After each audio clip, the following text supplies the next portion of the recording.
नमस्ते दोस्तों। आज हम नया चैप्टर लेके आए हुए हैं, बकरियों की सामान्य जानकारियाँ, जिसके अंदर हम देखेंगे कि बकरियों के बारे में किस प्रकार से इसको पाला जाना चाहिए, क्या क्या इम्पोर्टेंट इसके अंदर पॉइंट्स हैं और इनकी जो सामान्य जनरल नॉलेज है इसका, उससे कौन कौन से क्वेश्चंस पूछे जा सकते हैं। इससे पहले कि आप चैनल को लाइक करें, शेयर करें और कमेंट करें, और वीडियो अच्छा लगता है तो आप इसे चैनल को सब्सक्राइब करें। जैसा कि हम जानते हैं और कई बुक्स में हम पढ़ते हुए आए हुए हैं, उसी प्रकार की जानकारियाँ इस वीडियो के अंदर आपके सामने हैं जो आपको दी जाएगी। जैसा कि यहाँ पर दे रखा है कि बकरी का जो वैज्ञानिक नाम है, कई बार कंपटीशन में पूछे जाते हैं इस प्रकार के सवाल, जैसा कि कैपरा अगेरकस हिरकस, जिसको कैपरा हिरकस भी कहा जाता है। कुल बोवेडी इनका होता है, और गाय, भैंस, बकरी और सीप, इनका जो कुल है बोवेडी होता है। अधिकतम उम्र गोट की जो अधिकतम उम्र होती है वो 15 से 18 वर्ष की होती है। इनका जो गर्भकाल की अवधि होती है वो 150 दिन की होती है। मुख्य रूप से जो बकरी होती है एक प्रकार से एक पालतू पशु होता है, जिसकी अगर हम वर्ल्ड लेवल में बात करते हैं तो लगभग 300 से अधिक ब्रीड्स इसकी पाई जाती हैं। बकरियों को मुख्य रूप से इनका जो पर्पज़ है पालने का, मिल्क प्रोडक्शन है, मीट प्रोडक्शन है, हेयर प्रोडक्शन है और स्किन प्रोडक्शन है। तो सभी का अलग अलग पर्पज़ होता है इनको पालने का।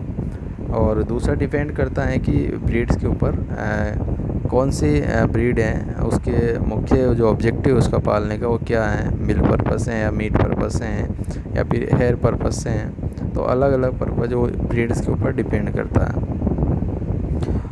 इस ब्रीड का जो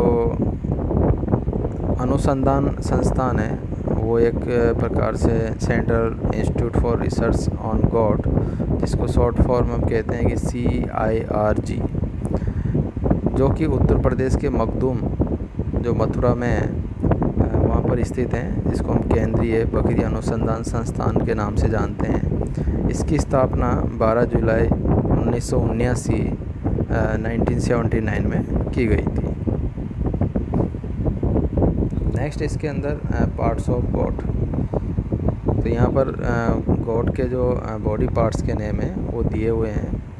जिस प्रकार से हम हॉर्न से स्टार्ट करते हैं, जैसे कि हॉर्न से नेक है, wither, back, rump, hip, tail, thigh, udder, hock, rear cannon. इसके बाद में आता है आपका टीट, स्टिफल एंड फ्लैंक्स।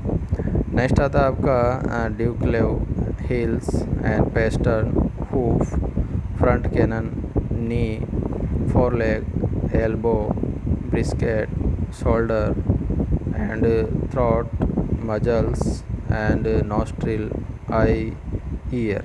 ये इसके बॉडी पार्ट्स के नेम हैं।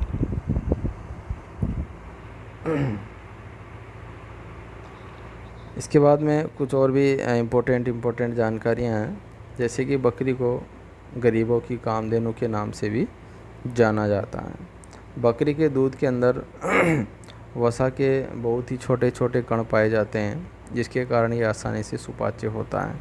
जैसा कि हम देखते हैं कि जब भी किसी प्रकार कोई डिजीज़ हो जाती है, इफ़ेक्ट हो जाते हैं हम, तो उस टाइम पर भी डॉक्टर के द्वारा जो सलाह दी जाती है बकरी के दूध की दी जाती हैं। छोटे बच्चों को भी दूध पीने के लिए बकरी के दूध की सलाह दी जाती है। और कई प्रकार के ऐसी डिजीज़ है जिनके अंदर भी बकरी के दूध के पीने की सलाह दी जाती है, क्योंकि ये आसानी से पचने वाला होता है, सुपाच्य होता है, क्योंकि इसकी जो फैट ग्लोबुल्स होती हैं वो साइज़ के अंदर छोटी होती हैं। इसी प्रकार से काऊ मिल्क के अंदर भी जो फैट ग्लोबुल्स होती है वो बैफलो मिल्क की अपेक्षा शॉर्ट होती है। बकरी के दूध में आयरन, पोटेशियम व लवण की प्रचुर मात्राएं पाई जाती हैं। औषधीय गुणों के कारण बकरी के दूध को अल्सर, तपेदिक, अतिसार, डेंगू आदि मरीजों के लिए अत्यधिक उपयोगी माना गया है। क्योंकि इसके अंदर सभी प्रकार के जो एक तरह से जो एलिमेंट्स होते हैं या पोषक तत्व होते हैं वो पाए जाते हैं, जो कि स्वास्थ्य के लिए बहुत ही अच्छे होते हैं या स्वास्थ्य वर्धक होते हैं। दूसरा पॉइंट यहाँ पर नेक्स्ट दे रखा है कि पश्मीना बकरी की एक विश्व प्रसिद्ध प्रजाति है जिसका उपयोग ऊन उत्पादन के लिए किया जाता है। इम्पोर्टेंट है, आप स्टार लगा सकते हैं कि जो पश्मीना जो ब्रीड है उसको पालने का जो ऑब्जेक्टिव है वो ऊन उत्पादन से लिया गया है या ऊन उत्पादन के लिए उसको पाला जाता है।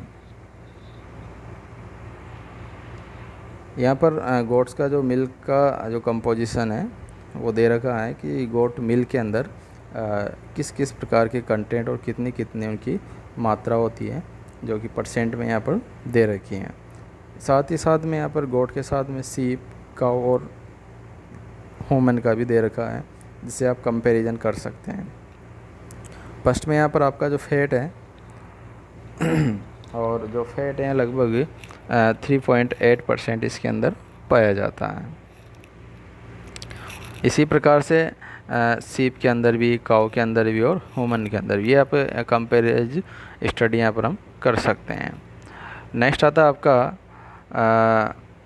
सॉलिड नॉट फैट, इसको SNF के नाम से भी जाना जाता है।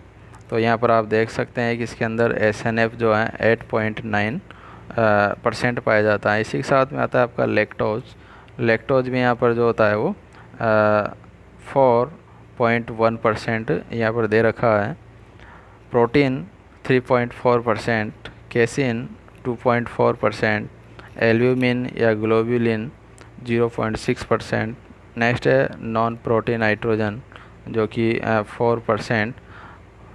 इसके बाद में आता है एस इसके अंदर होता है 0.8% और होता है। नेक्स्ट आता है आपका कैलोरीज प्रति 100 ml, तो यहाँ पर पाया जाता है आपका प्रति 100 ml के अंदर 70 ml। इसी प्रकार से सभी के अंदर जो सीप है, काऊ हैं, ह्यूमन्स हैं, इन सभी के मिल्क का केमिकल कंपोजिशन भी यहाँ पर दिया हुआ है। ये जो डाटाज हैं जहाँ से लिए गए हैं उसका यहाँ पर डिस्क्रिप्शन नीचे दे रखा है।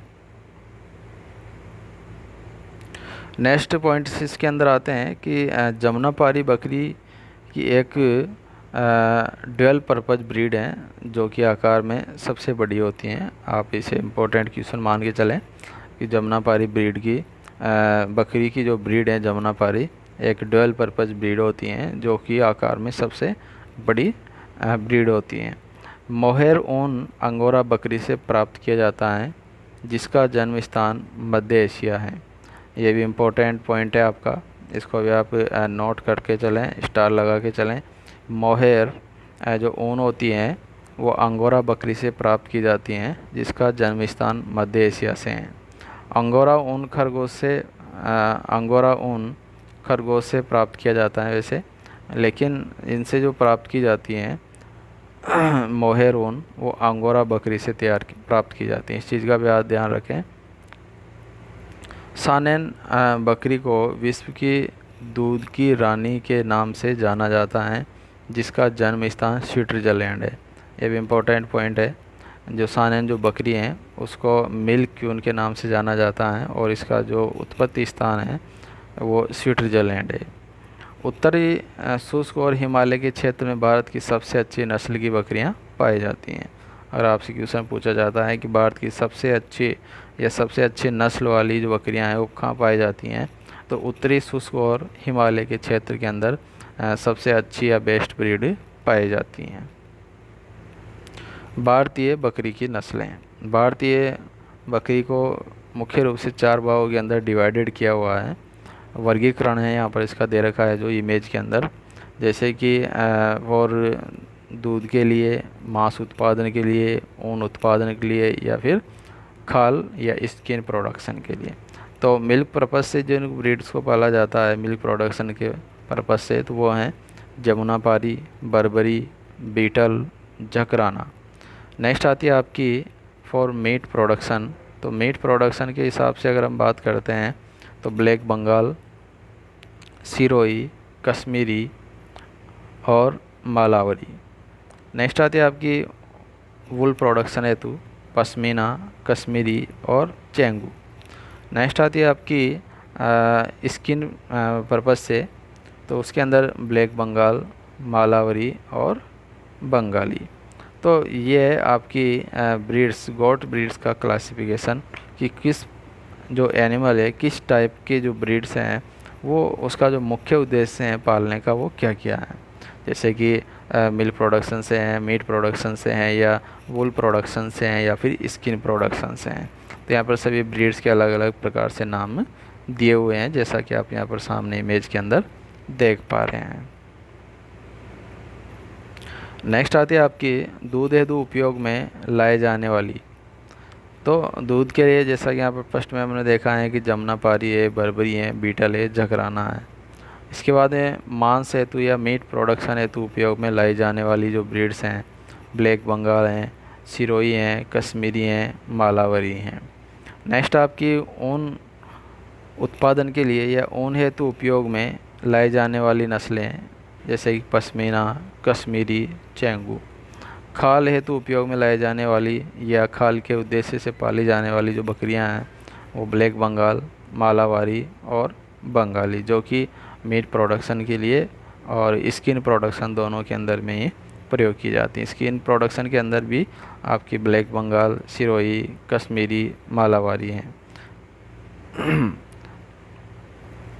इसके बाद में आता है आपका विदेशी बकरियों का, और देखते हैं कि विदेशी बकरियों का भी यहाँ पर जो क्लासिफिकेशन है वो दे रखा है, और उनको भी सेम इंडियन इंडिजीनियस गोट्स की तरह ही उनको भी डिवाइडेड किया हुआ है फॉर मिल्क पर्पज़ से, फॉर मीट प्रोडक्शन पर्पज़, फिर वूल production purpose and for skin production से।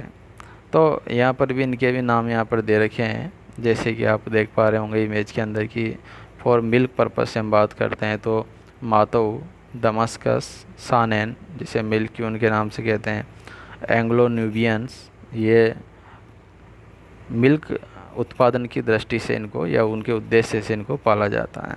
नेक्स्ट आती है आपकी मीट प्रोडक्शन के उद्देश्य से बोयर। नेक्स्ट है वुल प्रोडक्शन, अंगोरा। नेक्स्ट है खाल या स्किन प्रोडक्शन के उद्देश्य से मराठी और अंगोरा। तो ये इसका एक सामान्य सा जो है एक वर्गीकरण है, जिसमें कि इनका जो मुख्य जो पर्पज़ है पालने का वो दर्शाया गया है। यहाँ पर भी वही सेम उस जगह से दे रखा है कि दुग्ध हेतु उपयोग में लाए जाने वाली जो ब्रीड्स हैं, जो एक्जोटिक ब्रीड्स हैं, वो है मातऊ, दमास्कस, सानेन, एंग्लो नूबियन।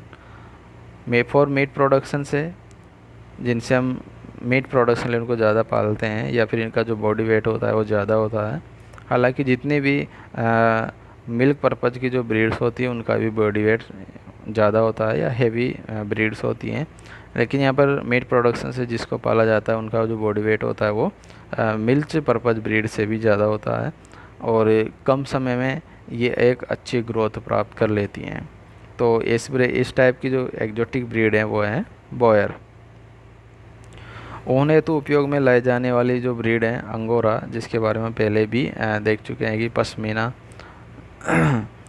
खाल हेतु उपयोग में लाई जाने वाली जो ब्रीड हैं वो है मराठी और अंगोरा। पहले मैंने बताया आपको कि अंगोरा जो ऊन होती है वो खरगोश से प्राप्त की जाती हैं। इसी के साथ में आज की जो लेक्चर के अंदर जो गोट से रिलेटेड जो जानकारियाँ थी वो समाप्त होती हैं, और इससे रिलेटेड अगर किसी का कोई भी क्वेश्चंस हैं, जो भी जानकारी लेनी है, वो चैट बॉक्स के अंदर आपका क्वेश्चन जो है वो आप ड्रॉप कर सकते हैं।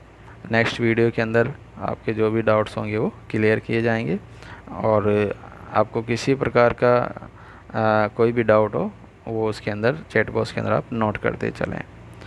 जैसा कि आपको अगर वीडियो अच्छा लगता है तो चैनल को आप सब्सक्राइब करें, और साथ ही साथ में बेल आइकन पर सब्सक्राइब का बटन दबाएं, और लाइक करें, शेयर करें, और साथ साथ इसके अंदर कमेंट भी करें। Thank you.